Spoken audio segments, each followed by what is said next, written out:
आज आपण जी रेसिपी बनवतोय ना, त्यामध्ये विशेष काय माहिती आहे का? आपण त्यात जराही तेलाचा वापर करणार नाही आहोत. ऑइल फ्री तेलविरहित रेसिपी बनवतोय आपण. आणि बनवतोय काय आपण? छान कुरकुरीत खमंग अशी नमकीन मूग डाळ. त्यासाठी मी साहित्य घेतले: 1 वाटी मुगाची डाळ, अर्धा चमचा हळद, पाव चमचा खाता सोडा. आता मुगाची डाळ मी 2 ते 3 वेळा स्वच्छ पाण्याने धुवून 4 तास भिजवून घेतलेली आहे. 4 तास मी तिला भिजवून घेतली. ज्या वेळेला मी मुगाची डाळ भिजवायला घातली पाण्यात स्वच्छ 3-4 पाण्याने धुवून, त्याच वेळेला मी त्यामध्ये हळद आणि खाता सोडा ॲड केलेला आहे. आता आपण मुगाची डाळ हे पाणी निथळून छान 1-2 पाण्याने स्वच्छ धुवून पाणी निथळण्यासाठी चाळणीमध्ये ठेवून देऊयात. डाळ मी 2 पाण्याने धुवून घेतली आणि पाणी निथळण्यासाठी पुन्हा गाळणीमध्ये काढून ठेवते.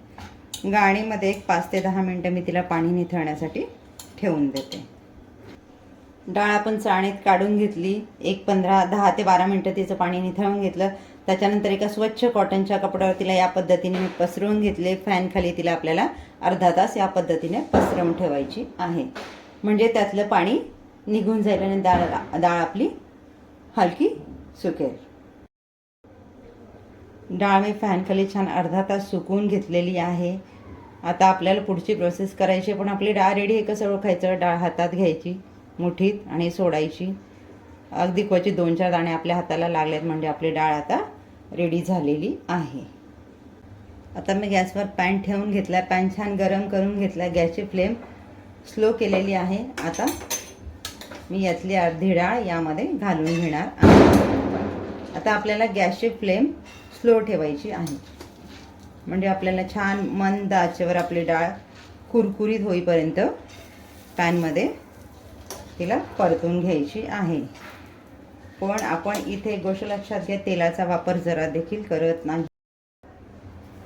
हल्ली झालं असं आहे की सगळे डाएट कॉन्शियस झालेले आहेत, ऑइली खायचा सगळे कंटाळा करतात. त्यावेळेला आजची रेसिपी तुमच्यासाठी उत्तम पर्याय आहे. म्हणजे खमंग कुरकुरीत चटपटीत अशी आपल्याला डाळ तर खायची आहे, पण तेही बिना तेलाची आहे की नाही.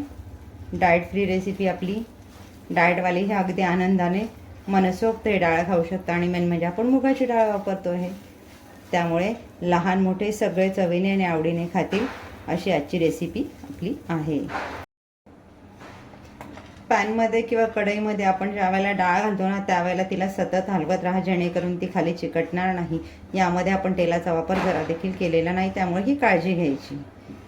मूग डाळ खाण्याचे बरेच फायदे आपल्या शरीराला होतात. सगळ्यात महत्त्वाचं म्हणजे मूग डाळीमध्ये फायबरचं प्रमाण भरपूर असतं, त्यामुळे आपली भूक मंदावते, पचनक्रिया सुधारण्यास मदत होते, पर्यायाने आपलं वजन नियंत्रणात राहण्यास मदत होते, रक्तातील साखरेची पातळी नियंत्रित करते, बॅड कोलेस्ट्रॉल कमी करण्यास मदत करते, गुड कोलेस्ट्रॉल वाढवण्यास मदत होते. मूग डाळीमध्ये विटॅमिन ए, सी आणि ई आणि इतर अँटीऑक्सिडंट भरपूर प्रमाणात असतात, म्हणून रोगप्रतिकारक शक्ती वाढवण्यास देखील मदत करतात. थोडक्यात काय तर मूग डाळ बहुगुणी अशी आहे, आपल्या आरोग्यासाठी पोषक घटक देणारी आहे. मूग डाळ आपली पॅनमध्ये घालून 5 ते 6 मिनटं होत आलेले आहेत. अजूनही आपली डाळ कुरकुरीत झालेली नाही आहे. तिला आपल्याला सतत हलवत राहायची आहे. डाळ पॅनमध्ये घालून मला 15 मिनटं होत आलेले आहे. ज्या वेळेला आपण डाळ पॅनमध्ये घातली त्यावेळेला आपल्या डाळीचा रंग या पद्धतीने होता आणि आत्ता आपला या पद्धतीने झालेला आहे, म्हणजे आपल्या डाळीचा रंग बदललेला आहे. अजून 4 ते 5 मिनटं मी डाळ परतून घेणार आहे. तिथं छान घमघमाट सुटायला सुरुवात झालेली आहे. थोडक्यात काय तर आपण डाळ भिजवताना जशी डाळ असते ना, त्या पद्धतीने आपली डाळ होते, म्हणजे आकसली जाते डाळ. पाण्यात भिजवलेली असते ती फुलते आणि आता इथे पॅनमध्ये आपण तिला परततो, म्हणजे ती पुन्हा आकसली जाते. आपल्या डाळीतलं सगळं मॉइश्चर निघून गेलेलं आहे. आवाजावरून तुम्हाला लक्षात येत असेल की आपली डाळ आता छान कुरकुरीत झालेली आहे. आता या स्टेजला आपण यामध्ये घालतोय तूप अर्धा चमचा. 1 वाटी डाळीसाठी आपण वापरतोय 1 चमचा तूप. मी अर्धी वाटी घेतली म्हणून मी यामध्ये अर्धा चमचा तूप घालते. ते छान मिक्स करून घेतो. तूप घालायचं कारण हे की आपली डाळ छान ट्रान्सपरंट होईल, आता तिला एक चकाकी येईल त्यामुळे. पण लक्षात घ्या, आपल्याला पोह्याचा छोटा चमचा असतो ना, अर्धा चमचाच तूप इथे घालायचं आहे, जास्त नाही.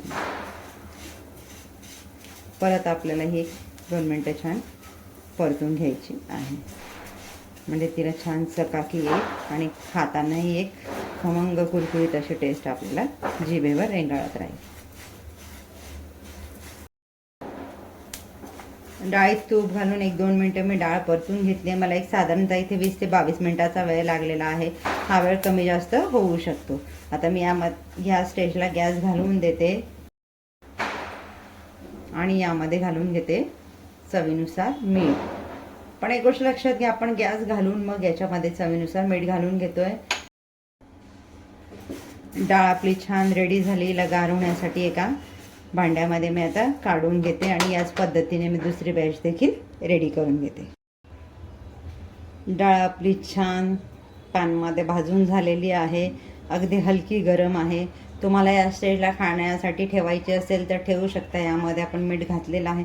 आमच्या घरी जरा चटपटीत चमचमीत लागते म्हणून मी यामध्ये ॲड करते अर्धा चमचा चाट मसाला आणि 1 चमचा लाल मिरची पावडर. आता एक छान एकदा मिक्स करून घेऊया.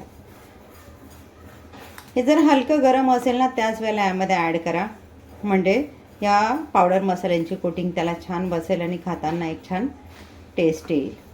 आपण ज्या वेळेला डाळ भिजवली त्यावेळेला त्यामध्ये सोडा घातलेला. त्याचं कारण हे की आपली डाळ छान कुरकुरीत आणि हलकी होते, म्हणून आपण भिजवताना त्यामध्ये सोडा घातला.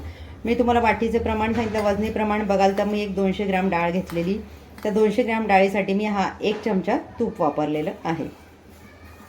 तूप वापरण्याचं कारण हे की आपली डाळ छान ट्रान्सपरंट होईल आणि त्याला छान शाईन येईल, म्हणून आपण थोडंसं तुपाचा याच्यामध्ये वापर केलेला आहे.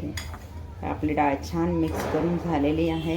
तर फ्रेंड्स, तयार आहे आपली खमंग कुरकुरीत नमकीन अशी हल्दीराम स्टाईल मूग डाळ, तेही जराही तेलाचा वापर न करता. एकदा नक्की ट्राय करा, तुम्हालाही आवडेल. भेटूयात पुढच्या व्हिडिओमध्ये अशाच एक नवीन रेसिपीसह. थँक्यू.